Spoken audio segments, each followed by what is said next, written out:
কেমন আছো? আশা করি তোমার সকলেই ভালো আছে আর আমিও খুব ভালো আছি। তো ভিডিওটা স্টার্ট করছি। তো বিয়েতে কী কী শাড়ি কিনলাম সেটাই তোমাদের সাথে শেয়ার করছি।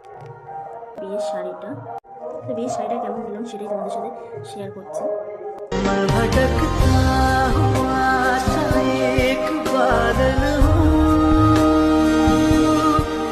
আর এই বেনারসির সাথে রয়েছে ব্লাউজ পিস, কিন্তু আমি ব্লাউজ পিস কাটাইনি, আমি আলাদা করে ব্লাউজ কিনে নিচ্ছি, সেটা তোমাদের সাথে শেয়ার করছি।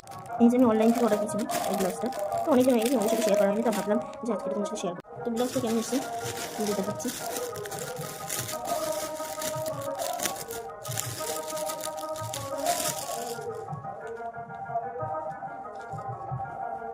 অনলাইন থেকে আমি এই ব্লাউজটা পারচেস করেছি। এই বেনারসির সাথে আমি বিয়েতে এই ব্লাউজটা করবো। তো ব্লাউজটা কেমন আছে অবশ্যই জানাবে তোমরা। তোমাদের বিয়ে শাড়িটা শেয়ার করছি, তারপর হচ্ছে আশীর্বাদের শাড়ি। আশীর্বাদের শাড়িটা তোমাদের সাথে আমি শেয়ার করছি। এই যে এই শাড়িটা আমি আশীর্বাদিতে পরবো। এর ব্লাউজ পিসটা আমি তোমাদের দেখাবো। এটা হচ্ছে আশীর্বাদের শাড়ি, এটা আমি আশীর্বাদিতে পরবো। শাড়িটা কেমন আর কেমন লাগবে আমাকে করলে সেটা সেই ছবিটা তোমাদের সাথে আমি শেয়ার করবো। তো শাড়িটা কেমন তোমরা অবশ্যই আমাকে জানাবে। তাড়াতাড়ি এর ব্লাউজ পিসটা আমি কেমন বানিয়েছি সেটা তোমাদের সাথে শেয়ার করবো। এই শাড়িটা হচ্ছে আমার নানিমুখের শাড়ি। তো এই শাড়িটা আমি লাল ব্লাউজের সাথে পরবো। তো ব্লাউজগুলো আমি সব একসাথেই তোমাদের আমি শেয়ার করে দেবো। তো শাড়িটা কেমন অবশ্যই জানিও। শাড়িটা হচ্ছে আমার বিয়ের পাকা দেখা সময় আমি পরেছিলাম। শাড়িটা কেমন অবশ্যই জানিও তোমরা। আর এই শাড়িটার ব্লাউজ পিস আমি তোমাদের সাথে পরে শেয়ার করে দেবো।